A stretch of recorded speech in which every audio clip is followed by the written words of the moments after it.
दोस्तों, कहते हैं किस्मत सबको मौका देती है, लेकिन कुछ लोग उस मौके को खून पसीने से सींचते हैं।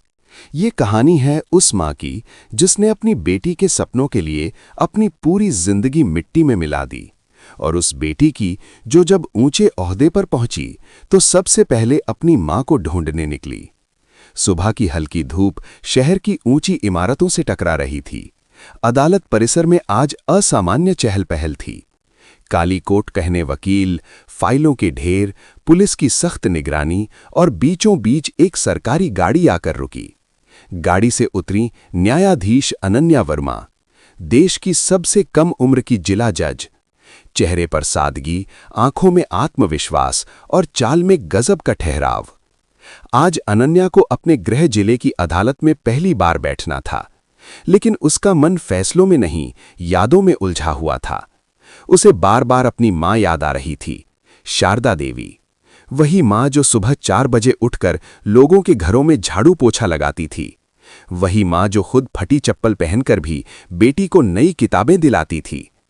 अनन्या को आज भी याद था मां कैसे कहती थी, बिटिया मैं झाड़ू लगाती हूं ताकि तू कलम उठा सके। कोर्ट में कार्यवाही शुरू होने से पहले अनन्या बाहर लॉन में टहलने लगी। तभी उसकी नजर गेट के पास बैठी एक बूढ़ी औरत पर पड़ी। मैली साड़ी, धूप से जला चेहरा, कांपते हाथ और पास में रखा एक टूटा हुआ टिफिन बॉक्स। वो औरत जमीन पर गिरी रोटियों के टुकड़े समेट रही थी। अनन्या आगे बढ़ गई, लेकिन अचानक उसके कदम रुक गए। दिल ने जैसे कहा, ठहर जा। वो पलटी, ध्यान से देखा। वही झुकी हुई पीठ, वही कांपती उंगलियां, वही आंखें जिसमें उसने पूरी जिंदगी देखी थी। अनन्या का गला सूख गया, होंठ कांपने लगे। मां, बूढ़ी औरत ने सिर उठाया, आंखें फैल गईं, हाथ से रोटी गिर पड़ी। अनन्या? अगले ही पल कोर्ट परिसर में एक जज अपनी मां से लिपट कर रो रही थी। लोग ठिठक गए। कोई समझ नहीं पा रहा था कि काली कोट वाली ये अफसर एक फटे कपड़ों वाली औरत से क्यों लिपटी है। शारदा देवी रोते हुए बोली, बिटिया तू यहां? अनन्या ने कांपती आवाज में पूछा, मां आप यहां इस हाल में क्यों? दोनों पास की सीढ़ियों पर बैठ गईं। शारदा देवी ने सिर झुका लिया। जब तू पढ़ाई के लिए बाहर गई थी ना, तब काम छूट गया। घर वालों ने भी साथ छोड़ दिया, बीमार पड़ी। फिर यहां मंदिर और कोर्ट के बाहर झाड़ू लगाने लगी। अनन्या की आंखों से आंसू थम नहीं रहे थे। मां, आपने मुझे बताया क्यों नहीं? शारदा देवी हल्की मुस्कान के साथ बोली, क्योंकि मुझे डर था मेरी वजह से तू टूट जाएगी। दोस्तों, उस पल अनन्या को एहसास हुआ कि उसकी हर सफलता की कीमत उसकी मां ने अपनी अस्मिता से चुकाई थी। अनन्या उठी, अपनी मां का हाथ थामा और पूरे कोर्ट के सामने बोली, आज का पहला फैसला मैं अपनी मां के लिए सुनाती हूं। लोग सन्न रह गए। जिस समाज ने मेहनत करने वाली मां को तुच्छ समझा, वही समाज आज उसकी बेटी के फैसलों पर भरोसा करता है। उस दिन अनन्या ने अपनी मां को अपने सरकारी आवास ले आई। पहली बार शारदा देवी ने बिना डर के चैन की नींद सोई।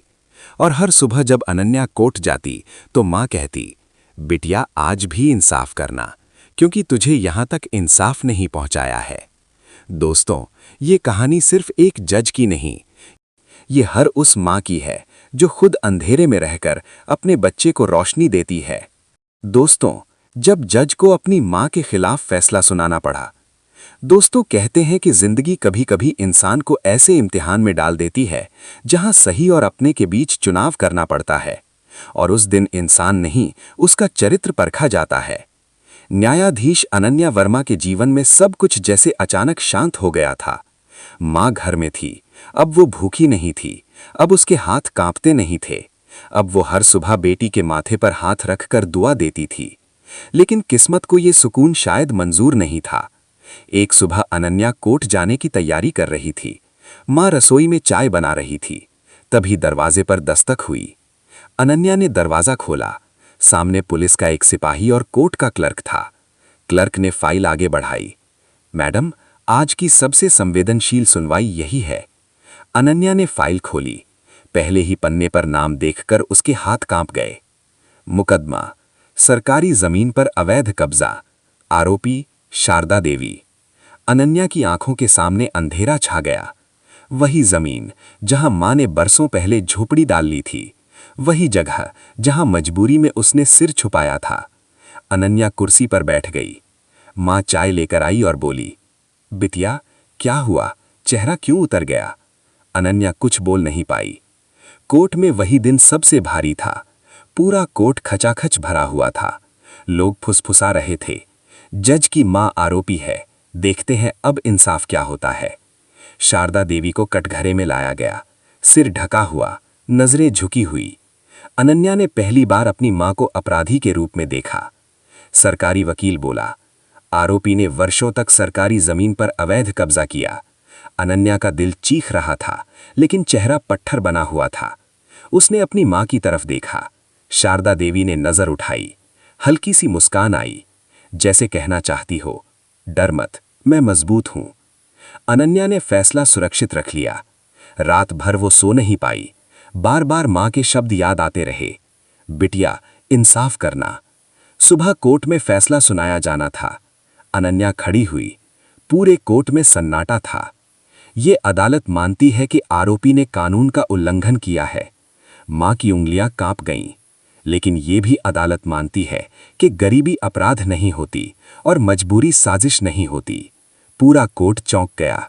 अतः अदालत आरोपी शारदा देवी को कानूनी चेतावनी के साथ वैकल्पिक आवास देने का आदेश देती है।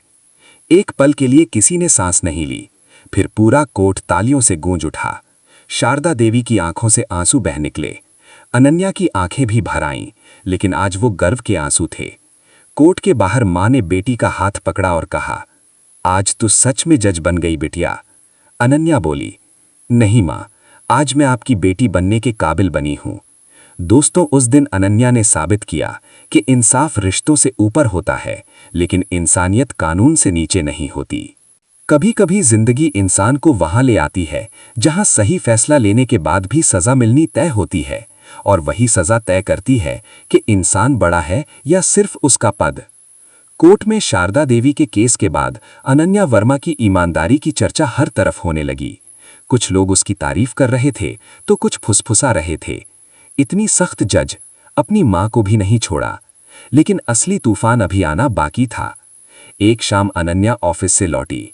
घर में अजीब सी खामोशी थी। मां आमतौर पर दरवाजे पर ही इंतजार करती थी, लेकिन आज घर सूना था।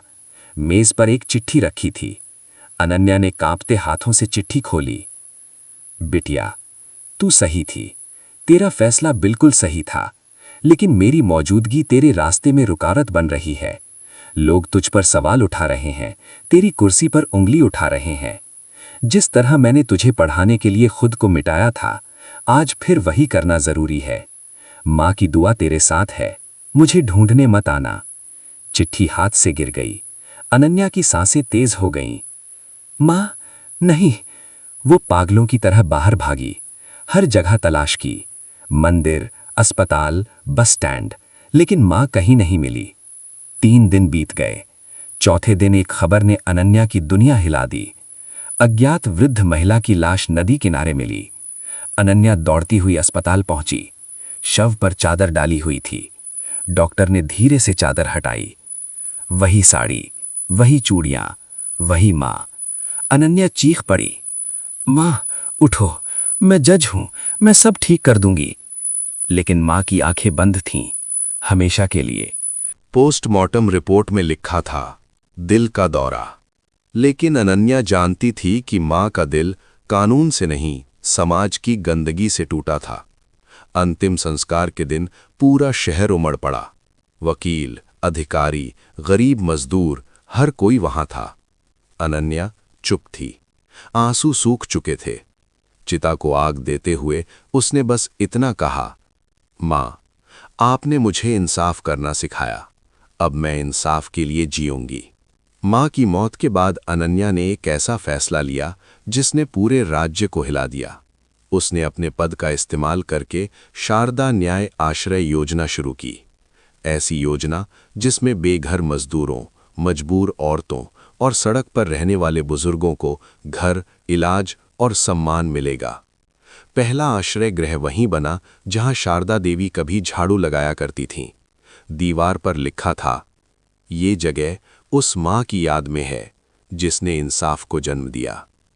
दोस्तों, अनन्या आज भी जज है, लेकिन जब वो कुर्सी पर बैठती है तो खाली कुर्सी की तरफ देखती है और मन ही मन कहती है, माँ, आज भी फैसला आपके नाम से शुरू होता है।